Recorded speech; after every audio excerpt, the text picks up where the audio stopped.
Hello, I'm Annie Sloan. And I'm Tristan Merriam. And this is The Colourist, the podcast that showcases the power of colour and how it brings joy into our homes. Join us as we explore significant artists, designers and influential people, linking the past to the present and giving you the confidence to paint everything. Well, maybe not everything. Okay, let's explain. Now, today's episode is a little bit different as this is the first episode of Season 2, which is very, very exciting. Yeah. In Season 1, we focused on our favourite chalk paint colours. Season 2 is going to have more of a focus on combinations of colours, alongside some very well-known people and movements in the world of interiors. And Episode 1 is all about Marie Antoinette. So tell us, to kickstart this episode, Annie, who is Marie Antoinette and when and where did she live? She was married to Louis XVI of gosh. France, and she lived in Versailles, as you do. She was an Austrian princess. She was married to him at the age of 14. So, she'd lived a very grand life and incredible. And living in Versailles, I've been to Versailles, it is huge. I mean, huge doesn't explain. It's just enormous. I couldn't believe it. And so she lived there in this incredible house. It's in the 18th century, this later half of the 18th century. Her date is 1755 to 1793. Mm-hmm. We won't say what happened at the end, but anyway. It wasn't a good ending. It wasn't. No. Let's not dwell. No. We're not here to talk about that. No. We're here to talk about actually what she did, which was absolutely incredible, I think. So we're going back a long time. Yeah. This seems like a long time, but the significance of that is it's still so relevant today, which is what we're going to come on to and talk about as we unpick her. But I think it's important for people listening. Most people will have heard of her name. Some people will know a lot about her. Some people will not know very much. So we've got to make sure we cover the basics here. And I think we've done that already. She was 14, 15 when she was married. And what followed was a period that put her name in the history books forever. This is the age of the Rococo. So Rococo is the age after the Baroque, which is rather big and grand style, and it goes into something a little bit softer and prettier. Mm-hmm. And she was the one that really promoted it and made it, I think, really well known. Fantastic. So you've touched upon that. What did come before her? Describe the style at the time before Marie Antoinette came along. Baroque. Right. What does that mean? It is what it sounds like. It's a bit heavy. It's a bit dark. Mm-hmm. It's a bit verbose, grand. So I always think the word rock sounds in there. Baroque. There are it's a bit more lumpy. It doesn't sound very nice. Well, lumpy. I mean, I know. I think I've got. Yet when I look at some of the Baroque stuff, it's beautiful. I mean, it is. It's just a little bit darker and a little bit heavier. Okay. No, but great description. I can picture it. And is this what the Palace of Versailles is like? Well, some of it is. Some of it. So some of it is that quite heaviness and darkness to it, and not very decorative. It's decorative, but not so pretty. Mm-hmm. I'm sort of making it very black and white because I want to bring on to the Rococo, which is so beautiful and so delicate and lovely. Mm-hmm. And that was what she was known for. Mm-hmm. But at this time of this kind of Baroque movement look, was this worldwide? Are we just talking about France? Well, Europe, the whole of Europe. Germany, the whole of Europe at that time. Mm-hmm. There was this much more heavy look. It was Italy everywhere. So Baroque was the whole time in the early 18th century, sorry. And the significance of today's episode and Marie Antoinette is that she came in and changed this style and influenced a shift in direction, I suppose. It was already happening. So the middle of the 18th century, things had begun to change. And she, though, came along and really, really promoted it. Mm-hmm. I think she really totally understood it and carried it through. So she went to live, she was living in Versailles, but she had this special place called Le Petit Trianon. So petite meaning small, It's not small by our standards. No. It's huge. Yes. But it's still petite in terms of her living where she lived. In comparison to In Versailles. comparison yeah. to Versailles, it's minute. Yes. So she was living in there and using that building, and it was just much smaller, more friendly, more human shaped, rather than these big cavernous rooms. The windows looked out onto this beautiful garden. She made that garden, made it much more, instead of these great big grand vistas, she made it smaller and more compact and more a bit of a farm thing. You know, there were apples growing in and roses and lots of pretty flowers, and she made it just more, I suppose, country style. I'm interested in why, and I'm also interested in how old she was at this time. So, you know, a 14-year-old girl moving into a huge palace and adopting this whole style. How old was she? I mean, I'm not assuming you know the answer, but I wonder how old she was when she built this second home. She didn't build it; it was already built. There. So that's why I'm saying she didn't really. She developed this rather than it was already happening, but she took it and really ran with it. And this is described as her kind of personal retreat. It was her personal retreat. And does that mean, I'm naive, but I'm going to ask it anyway, does that mean she kind of spent time there alone, not with her husband? Yeah, I think so. And with her children, you know, Yes. her and her children, her on her own. It was her escapism. Her place. Her place. Yes. Now, you've told us a little bit about this second property, which is called, I keep forgetting, Le Petit Trianon. and with such a beautiful accent as well. Tell us more about that. For someone listening, I want us to completely imagine this space in contrast to the Palace of Versailles. So you walk in, and the first things you see are smaller bits of furniture. So not these grand things, not lots of gold everywhere, still gold, but not everywhere. And also more one colour. So the first thing you see is a sort of, what would be like a dresser with doors in it.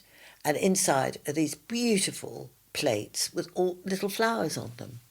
And it's painted greys and whites, and it's designed so that you've got a greyish background, blue-grey background, with the moulding all in white, and immediately it's softer. Okay. As you walk through, you go into rooms where, and one in particular, which absolutely caught my imagination and just love, a room with a vista. It's got statues either side, I think they're columns with heads. But the room is filled with light, there's shutters, but the view is outside to the garden, and the room is filled with light. I mean, it's about the outside coming in.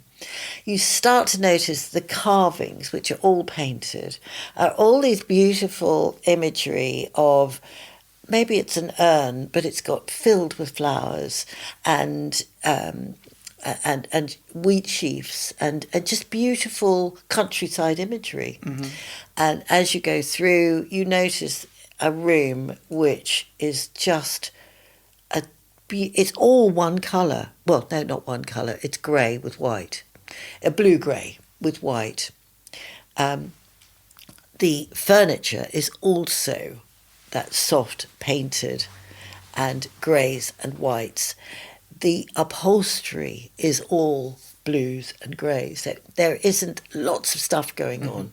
So whereas you'd been in the Versailles, in the big palace, there was lots and lots of colour, yellows and purples and greens and heavy drapery. Very opulent, from and what I've seen. opulent, lots of gold, malachite. Suddenly, it's very quiet. It's like the polar opposite. Absolutely. And why? Does that tell us that she didn't enjoy the decor of the palace? Does it symbolise something else? I would imagine that it was about being in the palace where you probably had a lot of rigid rules. You had to do this, you had to do that. And this was her retreat where she went and she could be herself. And we know that she was wearing this whole thing about her being a milkmaid.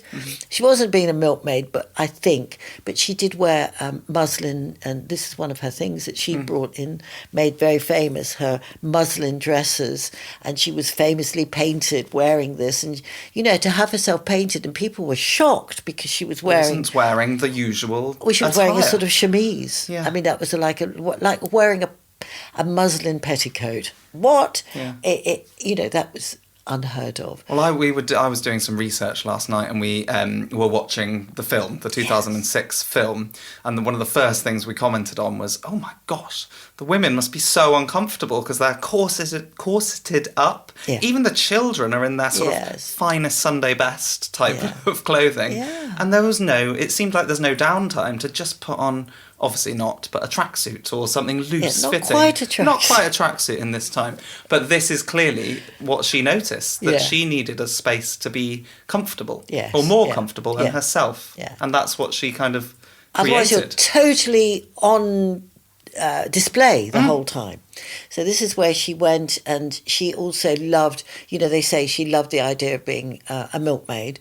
Well, I think it was just she probably liked a bit of gardening, a bit of, tending to the lambs and the chickens and what have you. And maybe she was, and maybe people were offended by this because she was pretending to be a milkmaid, but it may have been because she actually really loved all this.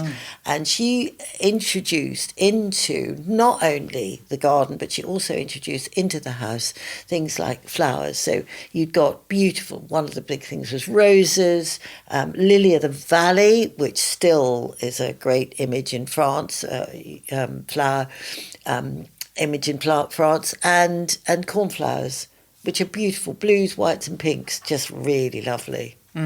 Well, as you know, I was a teacher in a previous life, and I love an adjective. So I want more adjectives to describe this space. You've said softer, more muted. Give me more. Upholstered. Okay. So upholstery was used. So instead of sitting on hard chairs, upholstery, can you imagine?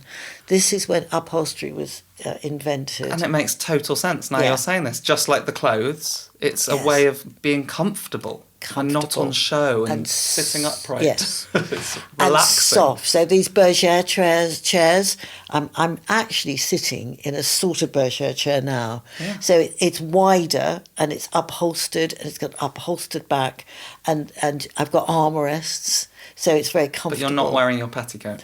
I'm not wearing my petticoat. No, we should have dressed up for the occasion. I'd have loved that.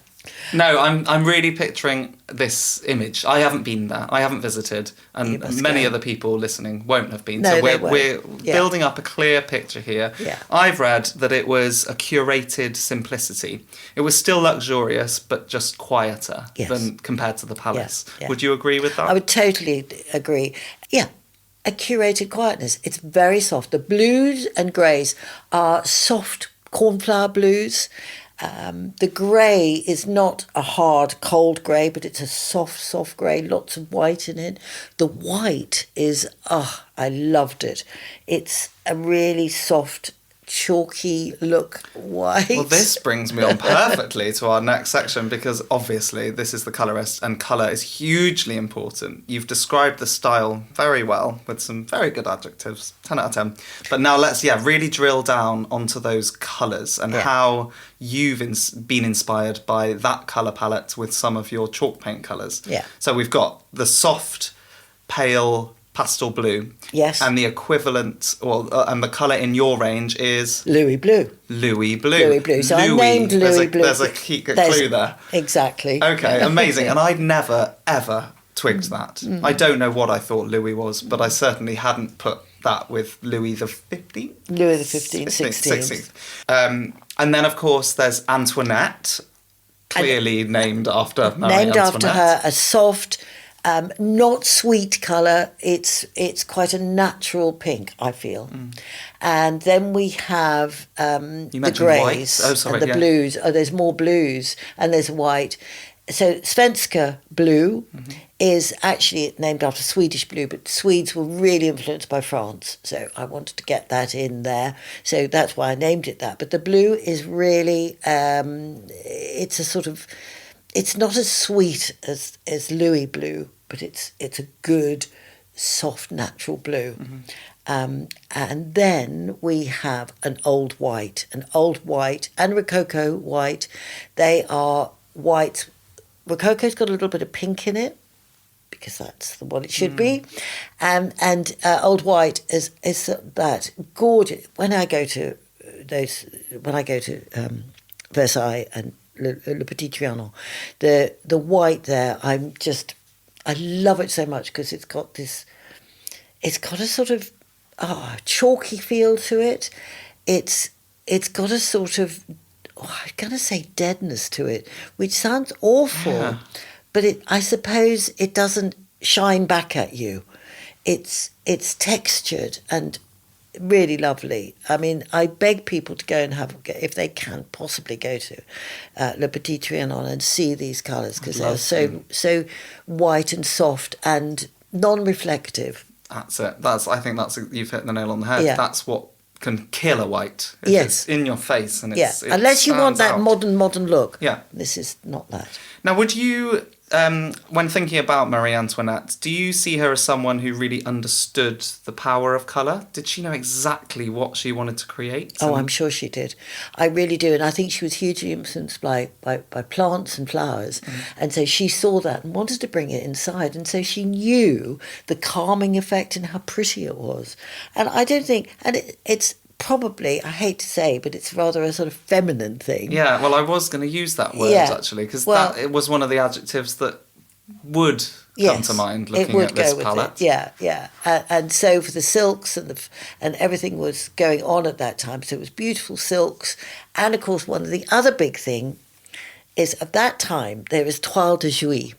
And toile de Jouy, because it was, the big word then is pastoral or bucolic, meaning countryside and plants and trees, woodland, and pretending to be a shepherdess. It was the whole thing. Yes. Or a milkmaid, and they're all in those wonderful toile de Jouy. If you don't know what it is, it's toile de Jouy is a beautiful light, strong canvas actually, calico. With these scenes, usually in one colour. So it would either be a blue or pink or a reddish pink.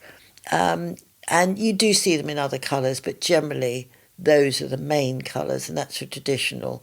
And these we used particularly on upholstery.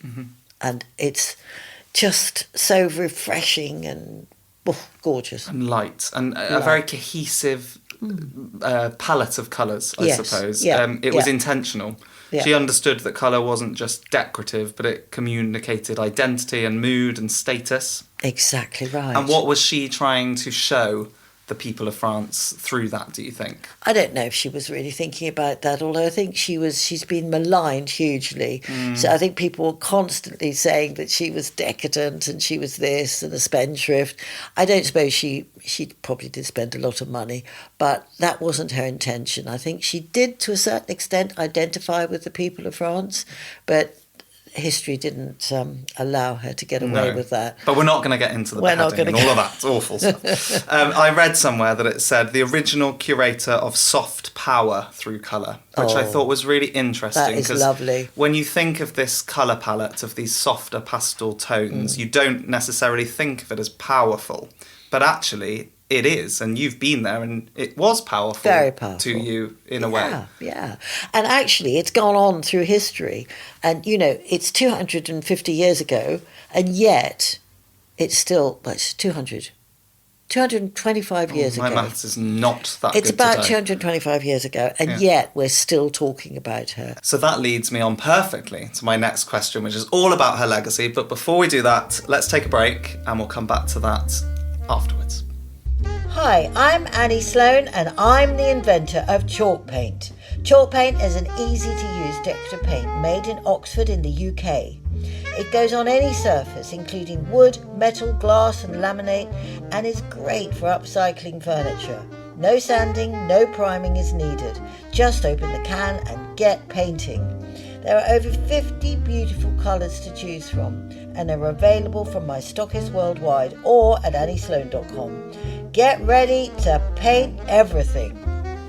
So, let's get into her legacy, which I think is the biggest section of this episode, because it is a huge legacy and there's so much to discuss. Things are still happening today. We'll talk about current exhibitions that are on, how it's influenced fashion, interiors. Where do we start with her legacy? I mean, it's a big one. It's huge. The Rococo, the soft Rococo, stays with us, and it comes back every now and again. People go, oh, enough of that. We want modern, 20th century stuff. But it's always there because it's remained probably a real classic style of decorating homes. And let's recap, summarise Rococo in terms of the colours, the feel of it. It's quite pretty, it's feminine, it's pastoral, it's light, soft pastel colours, creamy whites, pinky colours, pale blues, greens, all of that. Perfect. That was the perfect description. Could it be a little bit insipid? I think Not if it's done well, obviously. I think at its worst, it does become, for me, just, oh no, stop. Too syrupy. But at its best, it is absolutely superb. I think when it gets insipid, people make it too shiny and they gloss it up too much. They don't have the texture of the real old world stuff of it, but just beautiful. The brushwork isn't clean and sharp. It's soft. It's muted. You see slight sort of brush marks. There's texture. Let's talk about that, because people often say, "Oh no, mine's not very good." You can see the brush strokes, and it's not perfect. And we're living in a world where people are so craving this spray finish perfection. But you and I both love that more natural look. And that's what you see in the old stuff. And that's why the old stuff, you walk in and you just, beautiful, because there's life in it. Yeah. It's not all perfect. The silks are beautiful and they are slightly shiny, but there is also, because they're handmade and natural, they are beautiful, and there isn't a consistency in them. And I suppose a stark contrast, a tightly upholstered chair with beautiful fabric would be perfect, if you like, and clean and crisp, but up against a wall with coving that's a little bit more imperfect, where there's brush strokes, and that's a beautiful mix. And I suppose that's relevant in today's interior world. You might have some things that are new and perfect and completely crisp, but the paintwork doesn't necessarily need to be flat and dull. Yes, and the paintwork must be the right whites as well. So you don't paint it with, I've got a colour called Pure, and that's a very clean, modern. Don't use that white. You need to use either old white, or original possibly, or Rococo, because they've got a softness to them. I mean, my feeling is for this sort of, I would want to use old white, because it's got that slight greyed look to it. It's not really grey, but it's a sort of browny beigeness to it. You don't even know it's there, but I know it's there, and it's beautiful. And in terms of how she's carried on a legacy in other ways, we haven't really touched yet upon fashion and on all of the other ways in which she inspired the world. Off air, as it were, before we started recording this, you were talking about wigs to me. So tell us about her wigs and why they were so iconic. Well, at the time, that was the style. You all wore a wig. You didn't wear your natural hair at all, so you all wore a wig. But the thing about, because she was supposed to be so decadent and terrible and a spendthrift, etc., there are some wonderful, wonderful imagery, caricatures of her with these wigs, which were gigantic, with giant ships in them. Amazing. and birds' nests and flowers. And so she was being ripped apart. They were fully taking the mick. They were, but actually these some imagery are so wonderful. I love it. But I've always secretly wanted one. Yeah, well, we should have worn our wigs today. Maybe we'll ask AI to do us one. We'll see. But I've seen or read that her wig, her hair, was at some points 3 feet tall, which it's crazy. I don't know how you would even walk. It would be crazy. But nobody's wearing 3 foot high wigs these days.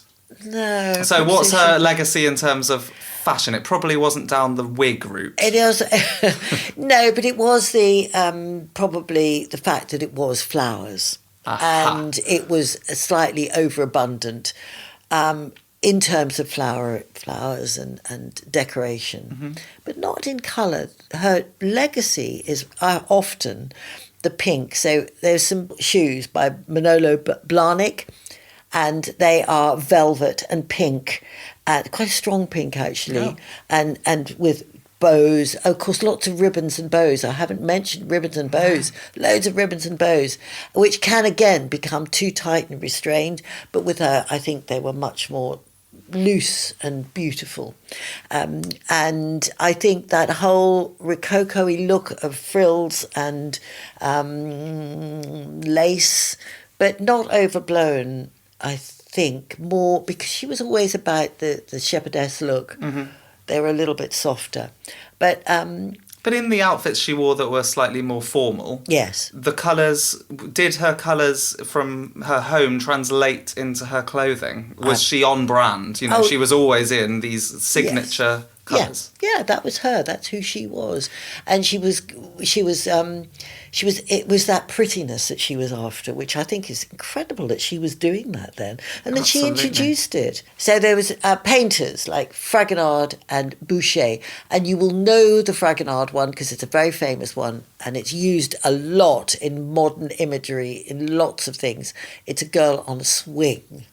And she's all pretty and pink and gorgeous. If you don't know it, watch out for it because you'll see it. It's used so often. Well, I think we've all become familiar with Marie Antoinette's legacy, her style. Yeah. I mean, I'm just picturing her Instagram feed. If she were to have one, obviously, it would be very curated, wouldn't it? It would. You can just see it now. You've got your colour palette. Yeah. You've got clothes. You've got interiors. You've got the whole shebang. It would be perfect. She would be amazing. She would, if she was to be on Instagram. Well, I think she was a little bit of an it girl, an icon, an influencer. She was huge. Yeah, the original interiors influencer, or were there people before her? I think in terms of this level of... No, I think for her, no, she is the first and the biggest and the strongest. It's still going on. And, there was a film not that long ago, Sofia Coppola's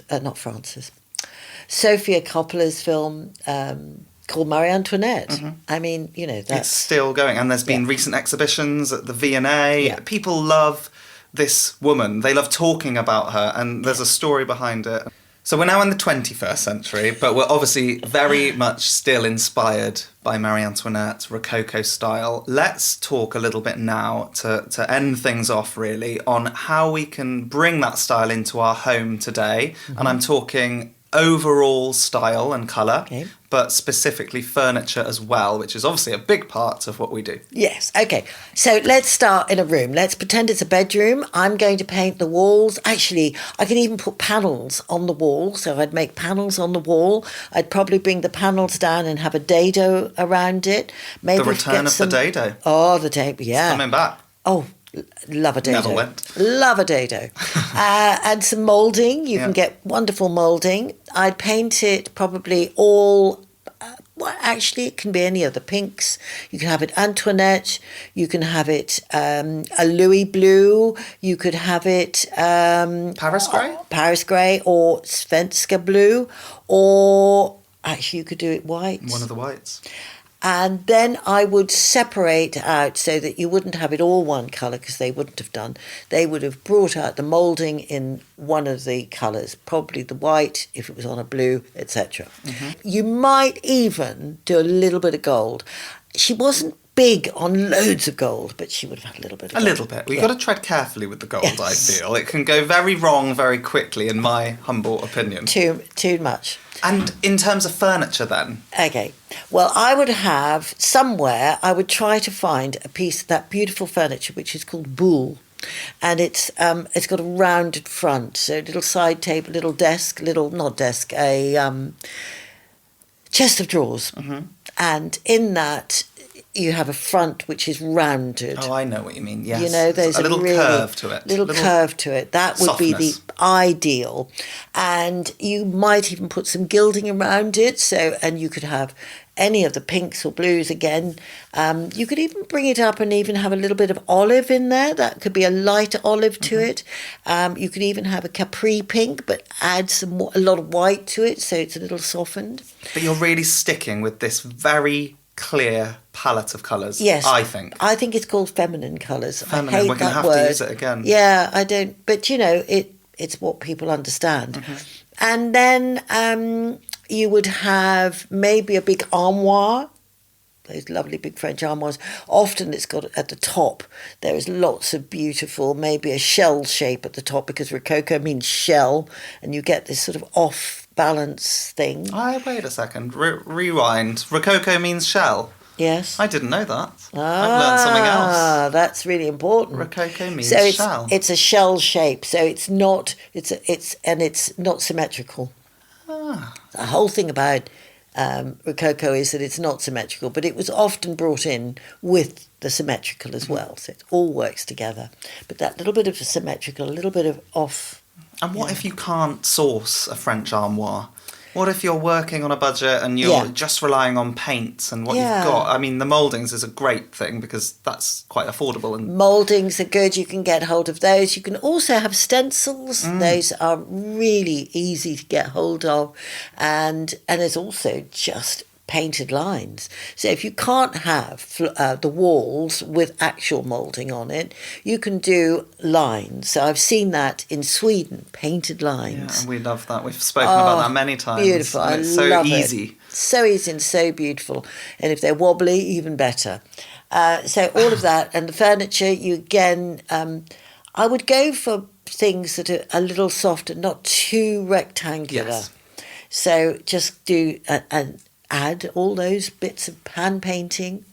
And in terms of dressing the space, because we've spoken about bringing the outside in and her love of the countryside and gardens. Yes. Fresh flowers. Fresh flowers and for your fabrics, if you can get hold of toile de Jouy, absolutely. That'll be the icing on the cake. Perfect. Yeah. Absolutely perfect. And so, yes, it's all full of light. And your lighting, again, soft. And perhaps, if you could, lighting on the walls in not big overhead lights. Chandeliers, of course, not easy to find. No. But, people are very creative these days. Yeah, and we can upcycle. Still a lot of second-hand stuff around like that. Exactly. And people are always changing, and people go, I don't want that anymore. I don't want that gorgeous chandelier. And the same for candelabra on the wall, so that you have all of that. And I mean, that's if we're going all in. But you can just have touches of it. Touches of it. It doesn't have to be a full-blown palace. No. Well, it's been amazing learning more about Marie Antoinette. We're going to finish the episode with a new feature for season 2, which is very, very exciting. And this is an Ask Annie feature.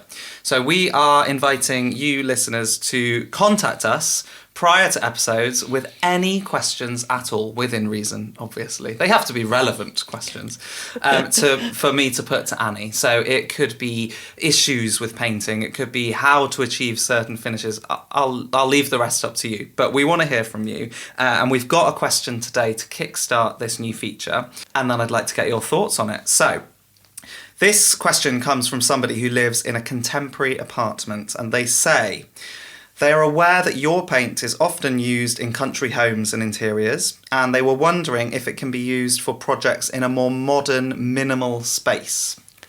Absolutely, totally. I made my paint not just for Rococo interiors. I made my paint because I was inspired by practically every design style out there.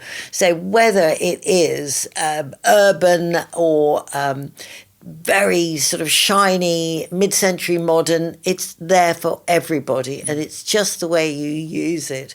So you can use it flat and finished off with a bit of a shine to it, or you can do it so it's very textured and traditional, and there's a million other ways to use it as well. And I just like to butt in here because I'm a stockist of yours as well, so I that means I sell the paint and I have a shop as well as doing this, and I don't think you can say that message loud enough or enough, because people come in constantly and ask that sort of question, and my answer is always, it can do anything.